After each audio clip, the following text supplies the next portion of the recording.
What if I said that in the ancient Olympics, athletes competed completely naked, and wars were literally stopped so that athletes could travel safely to compete? Shocking, right? These weren't just games, they were a stage for power, politics, and even superstition. The history of the Olympic Games is packed with surprises, filled with moments that shape not just sports, but entire civilizations. So, get ready to dive in. Well, the origins of the Olympic Games go all the way back to 776 BCE in Olympia, Greece, where thousands of people from different city-states gathered every 4 years to honor Zeus, the king of the gods in Greek mythology. But these games were far more intense than you might imagine.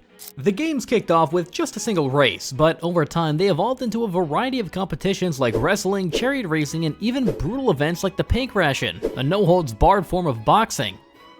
And the athletes? Well, they were mostly free-born Greek men, competing naked.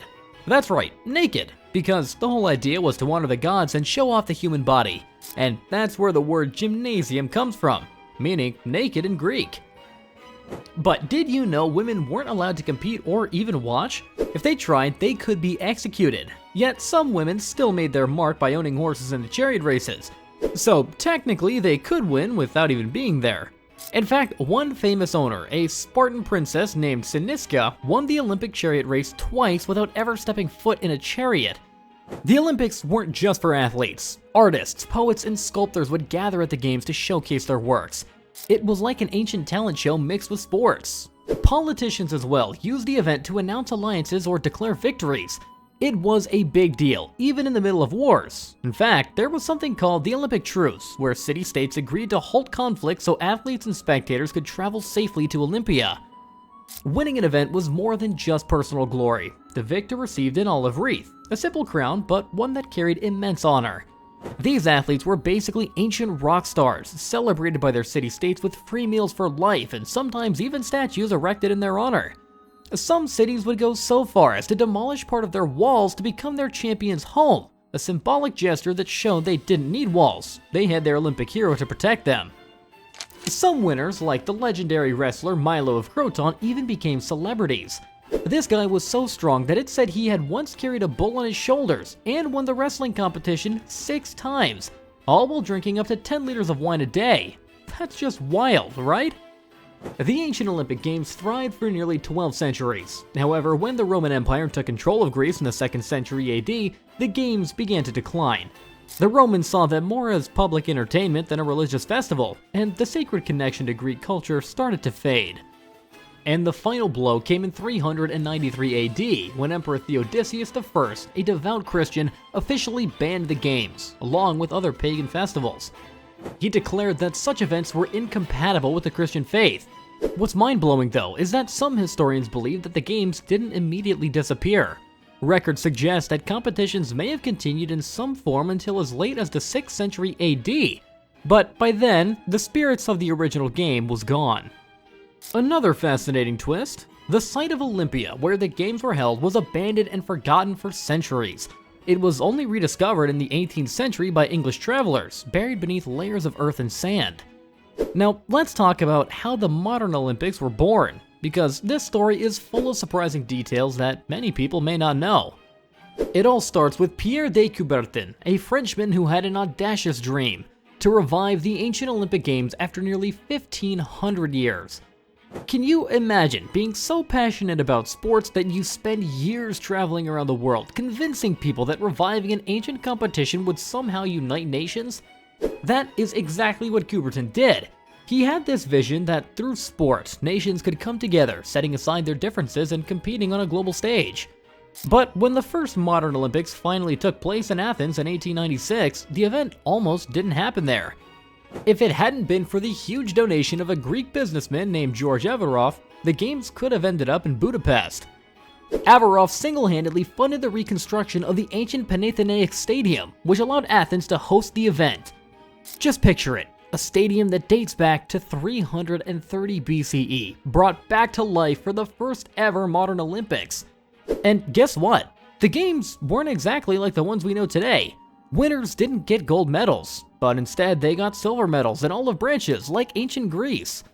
There were also some quirky events, like a swimming race exclusively for Greek sailors. Only 3 sailors competed, and the winner was a 16-year-old. And if you think a young teen competing is impressive, the youngest athlete was actually a 10-year-old gymnast named Demetrius Lundras, who still holds the record for the youngest Olympic competitor ever. And the marathon was first introduced at these games, inspired by an ancient Greek legend where a messenger ran from Marathon to Athens to deliver news of a victory. In the first modern Olympics, Luis, a completely unknown Greek villager, won the race in the most laid-back way possible. Halfway through, he even stopped for a snack, an egg and some wine. Can you imagine a marathon runner doing that today? Coubertin's vision didn't just stop with the games. He created the Olympic motto, Citius Altius Fortius, which means faster, higher, stronger. Words that still resonate today, symbolizing the incredible human drive for excellence. And just to top it off, Coubertin's efforts to promote international unity through the Olympics were so respected that he was even nominated for the Nobel Peace Prize in 1935. Just how many sports organizers can claim that kind of recognition? The Olympics we see today, with its dazzling ceremonies and global spectacle, are a testament to one man's belief in the power of sport to unite the world. The early 20th century was when the Olympic Games truly started to explode. They went from a modest competition to a global spectacle. One of the key turning points was the 1924 Paris Games. Now, you may not have heard this before, but this was the first time the Olympic Village was introduced, a place where athletes from around the world stayed together, living as a community. It might seem like a small detail, but it symbolized the spirit of international unity that the Olympics aimed to foster. Before that, athletes had to find their own accommodations. Another moment that really defined the games was Jesse Owens' incredible performance in 1936.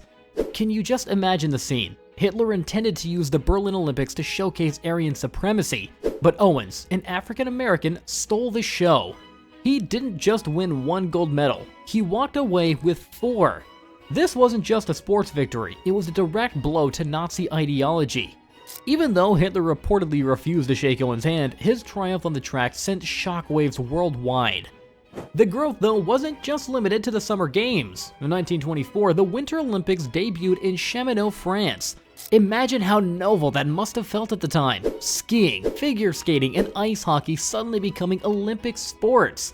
The Winter Games quickly became a fan favorite, adding a whole new dimension to the Olympics that no one had really seen before. It's just crazy to think how much the Games have evolved from such humble beginnings. But World War I and II had a huge impact on the Games, forcing cancellations in 1916, 1940, and 1944. The 1916 Berlin Olympics were cancelled as Europe plunged into chaos following the assassination of Archduke Franz Ferdinand, and in World War II, Japan was supposed to host the 1940 Olympics, a moment of pride for them, but the Games were cancelled due to Japan's escalation of the war with China. Tokyo, of course, eventually hosted the Games in 1964, but in 1940 it was a missed opportunity. Jumping over though to 1948, London hosted what became known as the Ossetary Games. It was a time of food rationing, so athletes were asked to bring their own towels and even faced a strange reality of eating unrationed whale meat to boost their energy. This was also the first time the Games were televised, an incredible innovation for its time, considering that only 500,000 people had televisions back then. Amongst the standout athletes was Fanny Blinkers-Cohen, who competed as a 30-year-old mother of 2. Her incredible achievements earned her the nickname the Flying Housewife. She won 4 gold medals in track and field, proving that women could excel in sports. The Tokyo 2022 Games was a major turning point. They had to be delayed and then held in 2021 without spectators due to COVID-19. But that led to some incredible innovations. Robots helped out with logistics, and 5G tech allowed real-time data and augmented reality viewing, letting the few who were there experience the Games in ways never seen before. I mean, imagine being able to see swimmer stats in real time through AR goggles.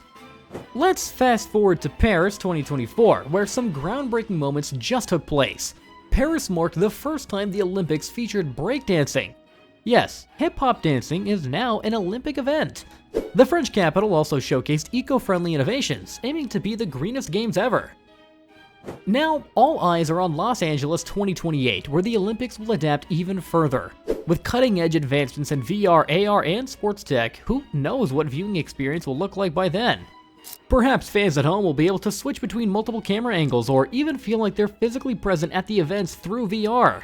The Olympics is continually evolving, blending tradition with innovation, and it's going to be fascinating to see how these changes shape the future of the Games. So, with all these advancements and surprises, here's something to think about. Could the future of the Olympics be completely virtual one day? I mean, imagine competing with athletes across the globe, all without leaving your own home. Sounds wild, right? If you're fascinated by where history and technology collide, make sure to like this video and subscribe. See you next time on Mr. History.